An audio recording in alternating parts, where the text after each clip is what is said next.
Sir మొన్న ఛత్తీస్‌గఢ్‌లో జరిగిన ఎన్‌కౌంటర్‌లో ఒక చలపతి అలియాస్ ప్రతాప్ అనే ఒక వ్యక్తి మావోయిస్ట్ చనిపోయాడని చెప్పేసి వార్తలు వినిపిస్తున్నాయి. అయితే ఇతని గురించి కాస్త ఇంట్రెస్టింగ్ విషయాలు బయటపడుతున్నాయి సార్. ఇతను చంద్రబాబు నాయుడు గారి పైన అలిపిరిలో దాడి చేసిన వ్యక్తుల్లో ఇతనే ప్రధాన వ్యక్తి. ఇతనే వ్యూహం పన్నాడు అని చెప్పేసి కూడా వార్తలు వినిపిస్తున్నాయి. అసలు ఎవరు ఈ ప్రతాప్ అలియాస్ చలపతి అని చెప్పేసి సెర్చ్ కూడా చేస్తున్నారు సార్. మరి దీని గురించి అతని గురించి ఏం చెప్తారు సార్? ఏఓబి నుంచి వెళ్ళాడాయన. ఏఓబి నుంచి కేంద్ర కమిటీలోకి వెళ్ళినటువంటి వ్యక్తి ఈ ప్రతాప్ రెడ్డి, రామచంద్రారెడ్డి. అయితే ఇతనిది చిత్తూరు జిల్లా. చిత్తూరులోనే బీఎస్సీ చదువుకున్నారు ఈయన. బీఎస్సీ చదివిన తర్వాత ఈయనకి జాబ్ వచ్చింది గవర్నమెంట్‌లోనే సెరికల్చర్ డిపార్ట్మెంట్‌లో జాబ్ వచ్చింది. ఈయన విజయనగరం పోస్టింగ్. విజయనగరం జిల్లాలో ఆయన ఉద్యోగంలో చేరిన తర్వాత ఈయనకి బుక్ రీడింగ్ హ్యాబిట్ విపరీతంగా ఉండేది. పుస్తకాలు విపరీతంగా చదివేవాడు. అలాగే ఈయనకి ప్రధానంగా అప్పటికి ఈయన కొంత నాస్తికత్వం వైపు ఉండేవాడు. దేవుడు లేడు, జ్ఞానమే శక్తి, అజ్ఞానమే దేవుడు అనేటువంటి ఒక నమ్మకంలో ఉండేవాడు ఈయన. ఈ నమ్మకంలో ఉంటూ అదే మాట్లాడుతూ ఉండేవాడు. మాట్లాడుతూ ఈయన విజయనగరం వచ్చిన తర్వాత విజయనగరంలో పుస్తకాలు ఎక్కడ అమ్ముతారు, చదివే పుస్తకాలు ఎక్కడ అమ్ముతారు, పర్టికులర్‌గా అంటే లీజర్ లిటరేచర్ చదవటం అనేది మానేసి చాలా కాలం అయింది ఇతను. లీజర్ లిటరేచర్ కాదు, కొంత సీరియస్ లిటరేచర్ ఎక్కడ దొరుకుతుంది అని వెతుకుతూ ఉండగా, అప్పన్న దొర అనే అక్కడ పౌర హక్కుల సంఘం ఆయన ఒకాయన ఉండేవాడు. ఆయన బుక్కు అంటే పుస్తకాలు అమ్మటం ద్వారానే ఆయన జీవనం సాగించేవాడు. పుస్తకాలు అమ్మటం కూడా ఉద్యమంలో భాగంగానే చేసేవాడాయన. ఇలా విజయనగరంలో ఒక షాప్ అని కాదు, అనేక సెంటర్‌లలో ఆయన పుస్తకాలు పెట్టి అమ్ముకుంటూ ఉండేవాడు. ఈ అప్పన్న దొర. ఆయన ఎక్కడ పెట్టినా గాని ఇతను వెళ్ళేవాడు ఈ ప్రతాప్. ఇదంతా 87 ఆ ప్రాంతాల నాటి వ్యవహారం. వెళ్ళి అక్కడ బుక్స్ కొనుక్కునే సమయంలో ఈ అప్పన్న దొర గారి ప్రోగ్రామ్ ఏంటంటే తన దగ్గర పుస్తకాలు కొనే వాళ్ళతో చర్చించేవాడు. ఎందుకు ఈ పుస్తకం కొంటున్నారు మీరు అని అడిగేవాడు. వాళ్ళు చెప్పేవాళ్ళు.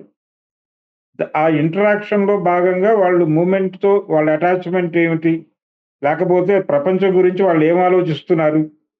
ఇవన్నీ కూడా ఈయనకు అర్థమయ్యేవి. ఇలా ఈ ప్రతాప్‌ని లోకల్‌గా ఉన్నటువంటి అప్పటి పీపుల్స్ వార్ పార్టీ బాధ్యతలు చూస్తున్నటువంటి వాళ్ళకి పరిచయం అలా జరిగింది. అలా జరిగిన తర్వాత అప్పటికి ఆయన నాస్తికత్వంలో ఉన్నాడు. నాస్తికత్వంలో ఉండి దేవుడు లేడు. ఇది గనక మనం సీరియస్‌గా ప్రజలని మూఢనమ్మకాల్లో నుంచి బయటకు తీసుకొచ్చేస్తే ప్రపంచం దానంతట అదే సెట్ అవుతుంది అనేటువంటి ఒక నమ్మకంలో ఉన్న ప్రతాప్‌ని నెమ్మదిగా ఈ సాహిత్యం ఈ దేశంలో సంపద లేకపోవడం అనేది సంపద కొంతమంది చేతుల్లోనే ఉంది. మిగిలిన వాళ్ళందరూ కేవలం పనివాళ్ళుగా మాత్రమే ఉన్నారు. బానిసలుగా ఉన్నారు.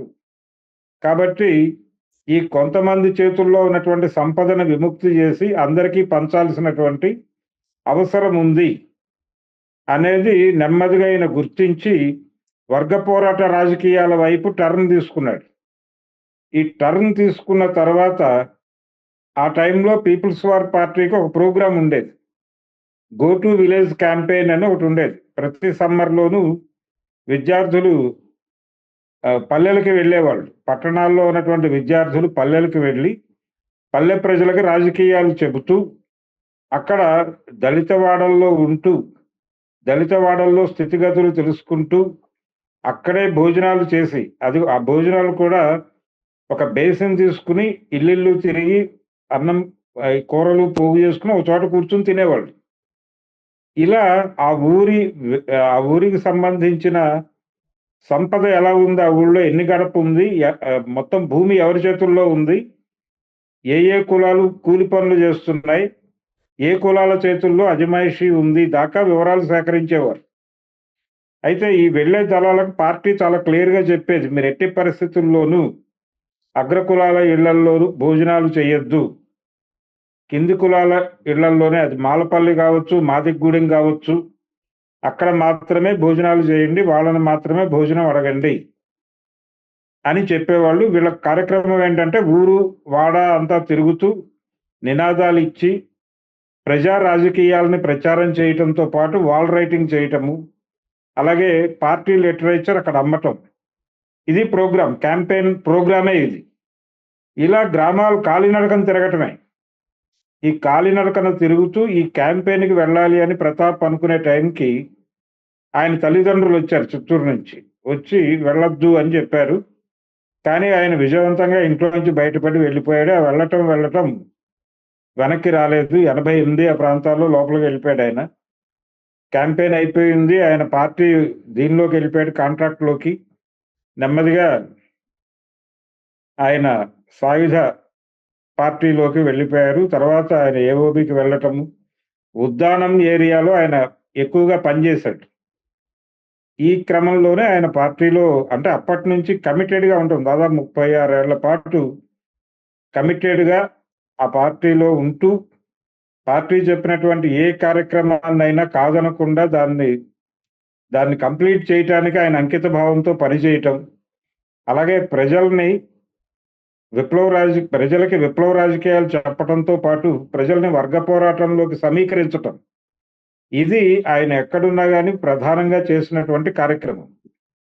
ఈ కార్యక్రమంలో భాగంగానే ఆయన అనేక యాక్షన్స్‌లో పాల్గొన్నాడు. అంటే పార్టీ నిర్ణయించినటువంటి అనేక యాక్షన్స్‌లో పాల్గొనే క్రమంలోనే ఈ అలిపిరి అవకాశం కూడా వచ్చుండొచ్చు ఆయనకి. అంటే సీరియస్‌గా ఆయన ఉన్నారు అని ప్రచారం జరుగుతోంది. ఆయన ఉన్నారా లేదా అనేది పక్కన పెడితే, ఆ రోజున పార్టీ ఇచ్చినటువంటి నిర్ణయం మేరకు ఆయన అందులో ఉండబోతు. అంటే పోలీసులు చెప్తున్నటువంటి వ్యవహారం ఇది. కాబట్టి ఆయన పార్టీ ఇచ్చినటువంటి పార్టీ చేసినటువంటి ప్రతి నిర్ణయాన్ని శిరసా వహించారు. అలాగే పార్టీలో ఈయన పనిచేసిన కాలంలో 2 సార్లు 2 లైన్ స్ట్రగుల్ జరిగింది. ఆ 2 లైన్ స్ట్రగుల్ జరిగిన 2 సార్లు కూడా ఆయన ప్రజల వైపే నిలబడ్డాడు. నిలబడి అవతల వాళ్ళు చెప్తున్నటువంటి తప్పుడు రాజకీయ నినాదాన్ని కాదని ఆయన మాస్ లైన్ వైపే, ప్రజల వైపే నిలబడ్డాడు. అది చాలా గొప్ప విషయం. అలాగే ఈయన అగ్రకులం నుంచి రావటంతో పాటు కొంత ఆస్తిపర వర్గం నుంచే వచ్చాడు. ఈయనేమి లేని కుటుంబంలో నుంచి రాలేదు. అయితే భారతదేశంలో విప్లవం ఇన్ని ఒడిదుడుకులు ఎదుర్కోవడానికి కారణం ఏమిటి అనే ప్రశ్నలోకి మనం వెళితే, ప్రధానంగా కనిపించేది ఏంటంటే, ఏ కులాలకైతే విప్లవం అవసరమో, అంటే ఏ వర్గానికైతే విప్లవం అవసరమో అని అంటం లేదు నేను. ఏ కులానికి విప్లవం అవసరమో ఆ కులం నాయకత్వ స్థానంలోకి, లేకపోతే ఆ ప్రజలు నాయకత్వంలోకి వస్తే అది కమిటెడ్‌గా నడుస్తుంది. కానీ వాళ్ళు వచ్చినటువంటి సందర్భాలు చాలా తక్కువ. అగ్రకులాల కంట్రిబ్యూషన్ ఉంది డెఫినెట్‌గా. వాళ్ళ త్యాగాలు ఉన్నాయి. ఇప్పుడు ప్రతాపరెడ్డి, రామచంద్రారెడ్డి లాగా చాలా మంది అగ్రకులాల యువకులు చనిపోయారు శ్రీకాకుళం ఉద్యమం నుంచి చూసుకుంటే. అది పంచాది కృష్ణమూర్తి గారు కావచ్చు. చాలా మందికి తెలియని విషయం ఏంటంటే, వెంపటాపు సత్యం గారు కూడా కాపు కమ్యూనిటీకి చెందినటువంటి వ్యక్తి. అయినప్పటికీ వీళ్ళందరూ ప్రజల కోసం ప్రాణాలు అర్పించినటువంటి వీరులే. కానీ ఇక్కడ నాయకత్వం వహించవలసినటువంటి కులాలు, నాయకత్వం వహించాల్సినటువంటి తెగలు, వీళ్ళు నాయకత్వ స్థానాల్లోకి రావటం అనేది చాలా చెదురుమదురుగా జరుగుతోంది. కొంత మావోయిస్టు పార్టీలో ఆ ట్రెండ్ కనిపిస్తోంది. ఆ ట్రెండ్‌లోకి పార్టీ నడుస్తున్నటువంటి దశలో ఈయన ప్రతాప్‌కి ఎన్ని అనారోగ్యాలు వచ్చినా, ఎన్ని ఇబ్బందులు ఎదురైనా అక్కడే ఉన్నాడు తప్ప ఆయన సరెండర్ అయిపోవాలి, బయటికెళ్ళిపోవాలి అని అనుకోలేదు. ఆయన చివరి దశలో ఆయన నడక కూడా ఇబ్బందిగా మారుతున్నటువంటి ఒక కండిషన్‌లో ఉన్నప్పుడు కూడా ఆయన అక్కడే ఉన్నాడు. బయటకొచ్చేయాలి, వైద్యం చేయించుకోవాలి, లేకపోతే ఇక్కడ ఉండిపోవటం ఏమిటి అని అనుకోలేదు. ఆయన కమిట్మెంట్ అది. అలా ఉండిపోయాడు. ఆయన అలిపిరి ఇన్సిడెంట్‌లో ఇన్ కేస్ ఉండుంటే అది చంద్రబాబు నాయుడు గారిని టార్గెట్ చేస్తూ చేసింది. చంద్రబాబు నాయుడు గారిని పార్టీ ఎందుకు టార్గెట్ చేసింది అంటే, ఆ రోజున ప్రజా ఉద్యమాలని అణిచివేయటం కోసం. ఇప్పుడు ఈ ఎన్‌కౌంటర్ ఎలాగైతే వరల్డ్ బ్యాంక్ ప్రోగ్రామ్‌లో భాగంగా జరిగింది ఎన్‌కౌంటర్.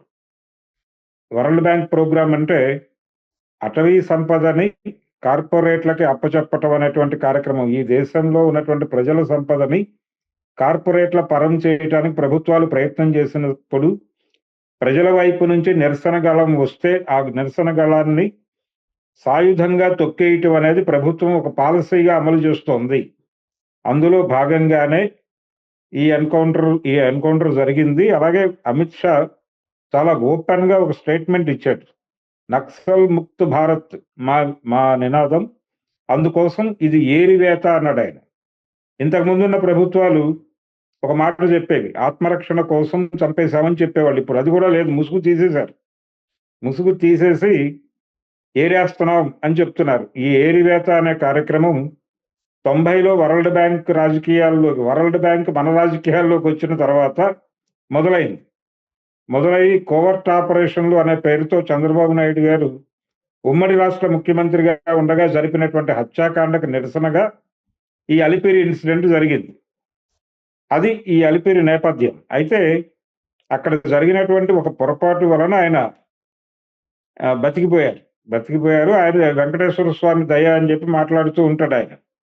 ఏది ఏమైనప్పటికీ ఆయన్ని ఆ రోజున టార్గెట్ చేయటం వెనకాల చాలా క్లియర్ గా ఒక అంటే టార్గెట్ చేయటం అనేది ఊరికినే జరగలేదు. అదేదో చంద్రబాబు నాయుడు మీద ఆయన వ్యక్తిగత కక్షతోనూ వ్యక్తిగత ద్వేషంతోనూ జరగలేదు. ప్రజా ఉద్యమాల పట్ల ఆయన వ్యవహరించిన తీరుకి నిరసనగా, ఆయన జరిపినటువంటి హత్యాకాండలకు నిరసనగా మాత్రమే అలిపిరి ఇన్సిడెంట్ జరిగింది. ఇది ఒకవేళ ఈ కార్యక్రమంలో ఆయన పాల్గొని ఉంటే చలపతి డెఫినెట్ గా ఆయన చరిత్రలో ఆయనకు ఒక స్థానం ఉంటుంది. ఇది చలపతి